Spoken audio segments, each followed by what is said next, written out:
oli ku Bokati TV. Leero enkya ne luli Bokati TV. Nkwaniriza ate mpozi ku Bokati TV nze Sula Ssenyongo okubeera mpozi nga nkutuusako omuziki kutuusako amawulire gonna goyina okubeera mpozi nga ate gafuna olunaku nga luno olwaleero. Nkugambye nkwaniriza nnyo UD we bali kubeera mpozi nga ate ojja ku channel yaffe subscribing nga bato naba ku subscribinga. Victoria Ngobi naye tukwaniriza nnyo Victoria Ngobi. Ate mpozi Rahma Kumba ogamba otya Mama Hissa. Then Saleh Alusi ogamba otya Nakaddu Amina naye bali kubeera mpozi nga ate obeerayo kutuba goberera Baliga ya Hawa. Ate mpozi wayi bamchala na Kenya Viola nawe nkwagala nnyo bali kubeera mpozi nga ate osubscribinga ku channel yaffe ngotufollowinga buli story gye tuteekayo. Brenda Bridget ate nawe bali kubeera mpozi nga ate obeerayo bulungi. Esther Nakimera nkwagala nnyo. Kale olunaku olwaleero ngenda kubeera nga mbaterayo ka video kano ng'omukulembeze ayingira emmotoka ye mugirabeko oluvannyuma lw'okwogerako eri abantu n'alaga nti aggyeyo omusango guno yaguggyeyo ku ground zino abalamuzi basatu okuli omwami Owinyi-Dolo nabawaako ebyafaayo bye ebimu ebitonotono ebisanja bibiri abimaze nga abisaavinga mu parliament nga ali undercard ya NRM yabadde akiikirira undercard ya NRM ewaabwe. Owinyi-Dolo yaliko lawyer wa Mwami Museveni nga tannamufuula saabalamuzi oba ontegeera. Owinyi-Dolo ebifaananyi byafuluma nga bava okusisinkana Mwami Museveni recently waneeno n'omusajja eyabifuluma ebifaananyi kigambibwa mbu bamugobye bamukutte ne bamuteeka mu jjeera. Abalamuzi ababiri kuliko ow'Oluganda Erijeno Elitumwine then n'omulalo babeera mu Koddomi ebintu bwe bitu kati gamba bala abantu basatu abo bolede balina conflict of interest mu musango guno. Owinyi-Dolo bamugamba pulinga out mu musango no yagamba sijja guvaamu nino gubeerako kwegamba nga atandise okwogera nga lawyer wa NRM nga takyayogera nga saabalamuzi era gye bigweredde supplements zonna buli kimu kyazaakola ng'abyogera nga wa NRM so si saabalamuzi. Obujulizi bagana okwongerayo obulala naye nga ate tubadde tulaba emisango gya Mwami Besigye nga batuula wiiki nnamba nga bawoza nga n'obujulizi busigala bujja paka omusango lwe guggwa. Naye twalabye ogwa Mwami Kyagulanyi bagambye baguwolezeze eddakiika 3 gokka mwali mukirabyewa era musango kigwakubba nkoko gwaki mwe mwali mukirabyewa bannaye abawuliriza n'abatulaba mumulaba awo waliwo fairness. Bw'atyo Mwami Kyagulanyi n'agamba kajjeyo omuzanyo kagu withdrawing kambatereyo ka video kano mulabe essanyu ly'abantu lye baalaze na views zaabwe ze baawadde mu kuwithdrawing omusango n'emmotoka nga bwe kyamudde abantu bano.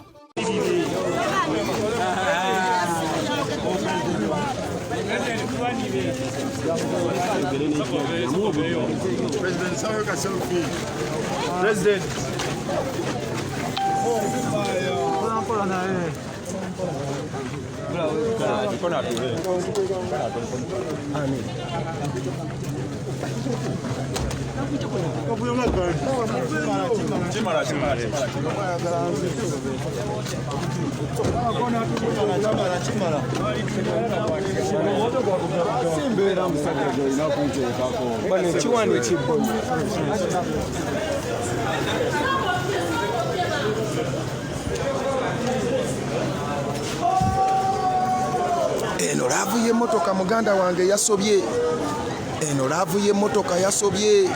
Munda waayo wakambwe nnyo motoka mpya nnyo. Wabweru nkambwe abo bonna abantu bonna bolaba balindiridde kubeera nga batunuulira ekigenda mu maaso. Abo bonna abantu embeera eriwo bali mu kulaba mmotoka eno. Gwe abo bonna abantu boolaba baagala kutunuulira mmotoka. Gweraba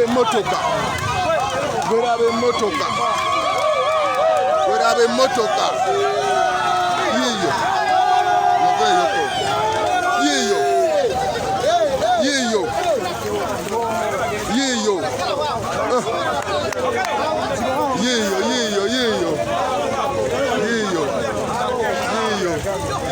Iyo.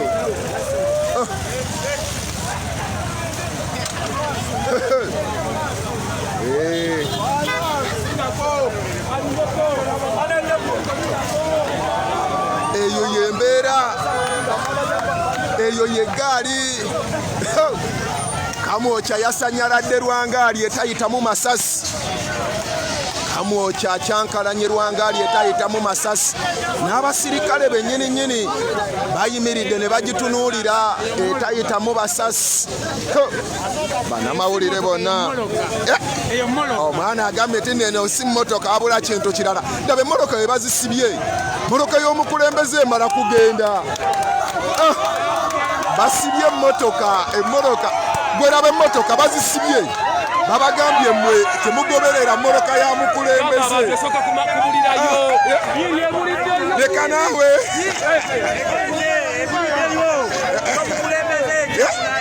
emmotoka emaze bulirayo jama emmotoka ogirabye otya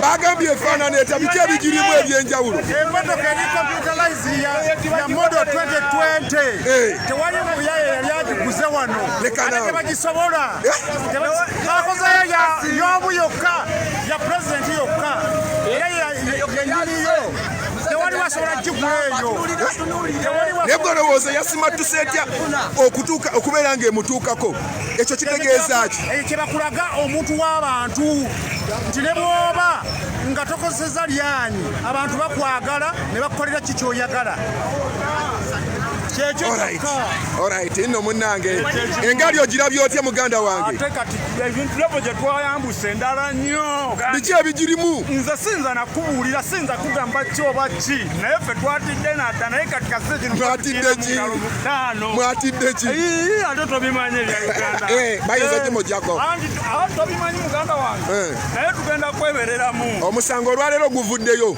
tugutadde mu kkooti y'abantu mmwe kiki ekiddirira anti ffe tulina ekintu kimu tulinda mu ddoboozi lya mukulembeze okuba gwe muzindaalo gwaffe nkuwulira tetusobola kera ku makya n'owobeera gwe mu maka ge tosobola kera ku makya abaana bo ne batandika okukulagira okole kino nga gwe taata waabwe ffe tulinda taba kyanaatugamba tuli wiringi era tweteekateeka dda kyanaatugamba tetunazzaako alaali kuba yes omukulembeze mwannyina omukulembeze ow'ekkumi amaze okutegeeza n'agamba nti nno ye yatalaafiya muganda wange Opondo Geno Gasta kino emmoloka y'omukulembeze okumutuukako nga ya bullet proof ng'agirina omu kitegeeza ki eri security ya gavumenti ya kuno era kiki kye kitegeeza It can show Dictator Museveni that we are more powerful than him. That is one.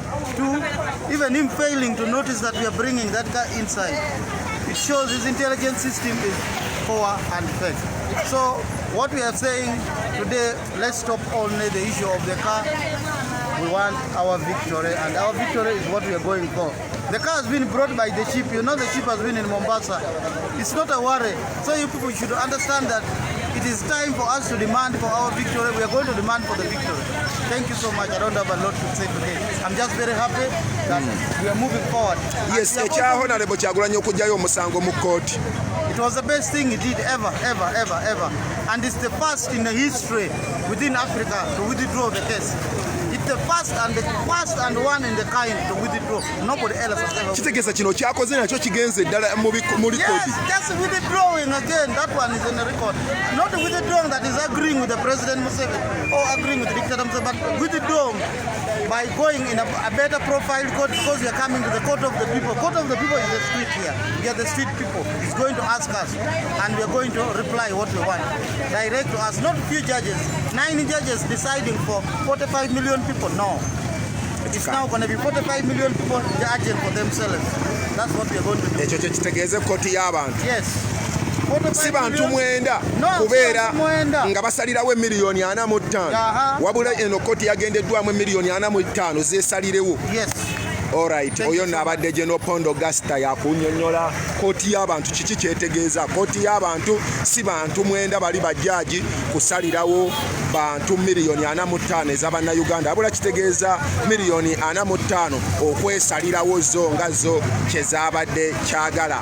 Yes, wano nno tuli wabweru wa National Unity Platform era nga kino kyekitebe ekikulu nga era Uganda Police yali yakisalako dda n'ekiwamba, wabula oluvannyuma lw'okutegeera nti obujulizi bwa Kyagulanyi bugaaniddwa baasalawo ekifo kino bakyamuke, naye nga wali tosobola kusala munnange ekifo kino bwe kiti bwe kifaanana.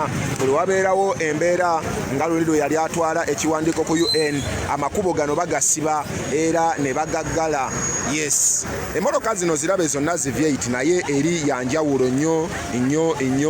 Yes, emmotoka eri yanjawulo vyeit yanjawulo nnyo. Abantu bakyakwatiridde ku makubo lwa mmotoka ya mukulembeze eyayiseewo, buli omu avuddeyo asobole okubeera nga agyerabirako. Muganda wange nno gwe atulaba, tuli ku street z'e Kamwokya essaawa zino era nga ne poliisi weeri nnyo wali nabo balabye ku mmotoka ya Kyagulanyi eyo eyogerwako etali ya bulijjo era agivuga omu mu Africa kumpi kyenkana. Emmotoka ezo ntono nnyo era nga zikolerwa ku order era nga bagituusa wano ne baagala emmotoka eyo bagyeguze naye nga tekisoboka. Yes, bayagala okugigula naye kati nno muganda wange kati nno ogenda kuwulira abo abagiwadde ennamba tebakyasobola kugizaayo era kyonna kye bakola babeera beerabisa.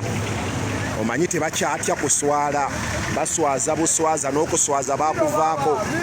Tetulinze, yes, tetulinze kulaba kiki kye bagenda kuzzaako. Ezo ze zivyeit Land Cruiser naye ezitali za bulletproof bwe zityo bwe zifaanana ng'eyo gy'olaba eyambuka, naye eno yo ya bulletproof. Endabirwamu yayo nzito, oluggi luzito, munda mpya. Mwaka 2020 emmotoka eyo vyeit Land Cruiser ng'era zivugibwa bakulembeze era nga Kyagulanyi Ssentamu Robert abadde omu yokka. So kale kambaagaliza okubeera obulungi. Yes, kambaagaliza okubeera obulungi. Ate amawulire g'emmotoka bwe gatyo bwe gabadde olwaleero. Mawulire g'emmotoka bwe gatyo bwe gabadde olwaleero. Abantu emmotoka ebawadde essanyu lingi nnyo. Alright, mubeere bulungi, muheraba. Nsigadde ndi Semayisima, wekumire ku Patricia Sewungu page. Tujja kubanga tukuweereza buli ekigenda mu maaso wano mu ggwanga Uganda. Tugenda mu faya, tugenda mu kooti y'abantu. Ekyo kyenyinza obbagamba nti si bino by'abalamuzi mwenda kubeera nga basalirawo emiliyoni 45, wabula emiliyoni 45 zigenda kusala omusango buli omu kusinziira bwe yakuba akalulu ke. Muganda wange Julius, emmotoka ya president ekyokujja omusango mu kooti tutegeezeddwa. Tusokere ku kyakujja musango mu kooti. Abalamuzi mwenda babadde bagenda kusalirawo emiliyoni z'Abannayuganda 45. Kati Honorable Kyagulanyi withdrawings omusango ategeeza nti emiliyoni 45 ez'Abannayuganda zigenda kubeera nga zisala omusango gwazo bo nga be bajjaaji, si mwenda gwe gugenda osalirawo Bannayuganda. Ekisookera ddala fenga abana National Unity Platform kaseera kano kuwadde kulabisa. Twagenda mu kakiiko k'ebyokulonda ne tugenze mu kooti nga twagala kubalabisa tubalage nti ffe nga ffe tulina bakama baffe be Bannayuganda. Mu kino kiri ekintu kimu muganda wange, obuwanguzi bwa Honorable Robert Kyagulanyi President elect ow'eggwanga Uganda bwabbibwa ne bubbibwa gavumenti ya Mwami Museveni. Bwe bwabbibwa gavumenti ya Mwami Museveni, Mwami Museveni olw'okuba nti yafuna ab'emiko n'emikwano n'abateeka mu sigeddamuzi ne tutattya ne tugamba katugendeyo. Mu kaseera kano Mwami Owinyi Ddolo yavuddeyo n'ataswala mu myaka gye, n'ataswala olw'ensimbi, agezeeko okulaba nti Mwami Museveni eyafuuka ekizibu eri Bannayuganda, eyafuuka ekyesitaza eri Bannayuganda, ekibi eky'Abannayuganda, ekisse Bannayuganda, ekibbe Bannayuganda nti akwatagana nakyo. Essaawa eno ffe nga Bannayuganda tubadde twagala ekigambo kimu His Excellency Robert Kyagulanyi Ssentamu ky'aba atugamba, era ekyo kyekyo ekigenda okuddako kubanga mu kooti ffe tetwagalayo. Tukimanyi nti abo be bawerekera mwami Museveni be babeera ne mwami Museveni fe nga bannayuganda tugenda kukyemalira nga bwe twagala His Excellency Robert Kyagulanyi Ssentamu nga bannayuganda bwe bamulonda nga bannayuganda bwe bayokebwa eigundi basse bannayuganda basibye bannayuganda njagala obategeeza bannayuganda mwe mwenna gye muli ekintu kimu abantu bano mubakyawe babi bassa abaana baffe babbye ebintu byaffe batufudde emmombose mu nsi yaffe bw'otegeera nti edduuka lino ly'Owinyi Ddolo nti mutabani w'Owinyi Ddolo yalitunda togulaawo era bw'otegeera nti Owinyi Ddolo omwana we asomera wano amasomero ago mugakyawe lwaki twogera ebintu bino abantu bano batukyawa tebatwagala era beetegefu okutumalawo lino eggwanga lyaffe Uganda mwami Museveni ne gavumenti ye bwe baba balosa bagenda kututta tetusobola kuggwawo era bannayuganda basaba ekigambo kimu mwebale nnyo neebaza abagulidde His Excellency emmotoka kyemwakoze kikulu nnyo kubanga tumwetaaga nga mulamu kubanga ye mununusi w'eggwanga Uganda era yoyo Katonda gwe yasindika n'amuteekako omukono ogwa ddyo okulaba ng'ajjawo kagwa ensonyi nakyemalira Yoweri Kaguta Museveni aswadde essaawa eno ali ne mutabani we His Excellency Bobi Wine namuzzukulu gwali mukubba kyekiringa taata okubba ekifu ky'ennyama mu ssowaani y'omutabani we n'omwami Museveni tukugamba ekigambo kimu nammwe abatiisatiisa abaana baffe nti mubawamba bino mubikola naffe tujja kubibakola mussa abaana b'abantu mudde omwo mwe baenanga ne mudda ku TV ne mwogera ebigambo eby'ekisiru mu nsi yaffe Uganda twabayamba muli bapakasi mwami Museveni muli bapakasi mu ggwanga lyaffe nga gye mwafa ne mujja wano ne mutukutubalako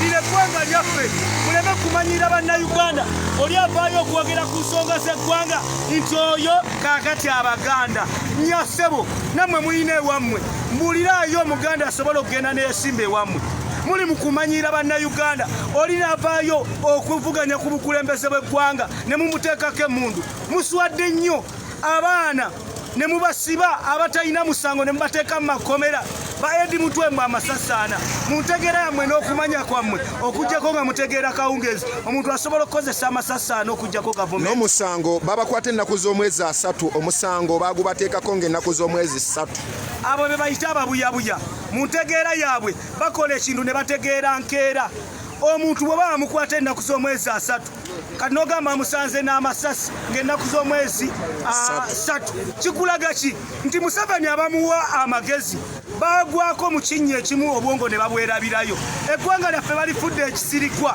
njagala okutegeeza mwami Museveni ne gavumenti ye mujja kutta abaana mujja kubasiba mujja kukola buli kimu ne tuli beetegefu okulaba ng'ensi yaffe Katonda gye yatuwanga ekirabo nga tuginunula njagala okutegeeza munnayuganda wenna gy'oli toggwamu maanyi lino eggwanga olina okuteekamu amaanyi buli omu ky'olina okukola kikole His Excellency Bobi Wine atugambye nti kitandika butandisi tetugenda kuzikiza era mu mbeera eno muganda wange njagala okwebaza bino ebintu bye tulimu bya ddala abali eyo nga mulowooza nti oba tuli mu kunoonya bufo nedda twagala ggwanga lyaffe kuliza ku luguudo liri mu masaŋŋanzira abasajja bano okumanya babi abakyala b'eggwanga badda ku mativi ne bakaaba amaziga enanga n'avaayo n'agamba nti omwana Ssegawa oyo mwana Ssegawa kakati oyo mwana bye bali mu byakatemba omukono gwe gwabadde gwa muntu omwe w'eyembaale can you imagine